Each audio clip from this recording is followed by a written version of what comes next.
Greenland নিয়ে যুক্তরাষ্ট্র Denmark সম্পর্ক নতুন করে উত্তাপ ছড়াচ্ছে। স্থানীয় সময় সোমবার এক অনুষ্ঠানে মার্কিন প্রেসিডেন্ট ডোনাল্ড ট্রাম্প বলেন, খনিজের জন্য নয় বরং জাতীয় নিরাপত্তার কারণেই যুক্তরাষ্ট্রের গ্রিনল্যান্ড দরকার। আর্কটিক অঞ্চলে চীন ও রাশিয়ার জাহাজের উপস্থিতি রয়েছে দাবি করে ট্রাম্প বলেন, যুক্তরাষ্ট্রের জাতীয় নিরাপত্তার জন্যই গ্রিনল্যান্ডের নিয়ন্ত্রণ প্রয়োজন।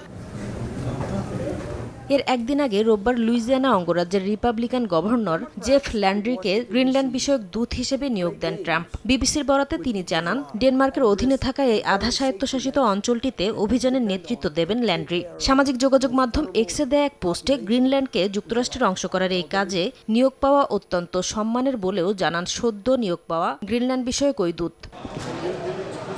এ ঘটনায় ক্ষুব্ধ প্রতিক্রিয়া জানিয়েছে ডেনমার্ক। ট্রাম্পের এমন তৎপরতায় হতাশা প্রকাশ করেছে দেশটি। একই সঙ্গে ডেনমার্কে নিযুক্ত মার্কিন রাষ্ট্রদূতকে তলব করার কথা জানিয়েছেন সে দেশের পররাষ্ট্রমন্ত্রী লার্স লোকে রাসমুসেন। যুক্তরাষ্ট্রকে কোনোভাবেই গ্রিনল্যান্ড হস্তান্তর করা হবে না বলেও সাফ জানিয়ে দিয়েছে ডেনমার্ক।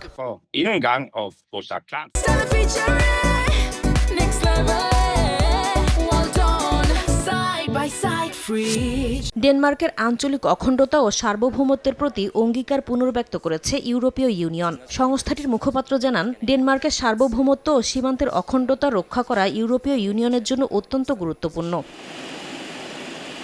বিশাল এই সুমেরু দ্বীপটি ঘিরে ট্রাম্পের আগ্রহ বহু পুরাতন। এর আগে প্রেসিডেন্ট হিসেবে প্রথম মেয়াদে ক্ষমতা গ্রহণের পরপরই আর্কটিক অঞ্চলের গ্রিনল্যান্ড দ্বীপটিকে কিনতে চেয়েছিলেন ট্রাম্প।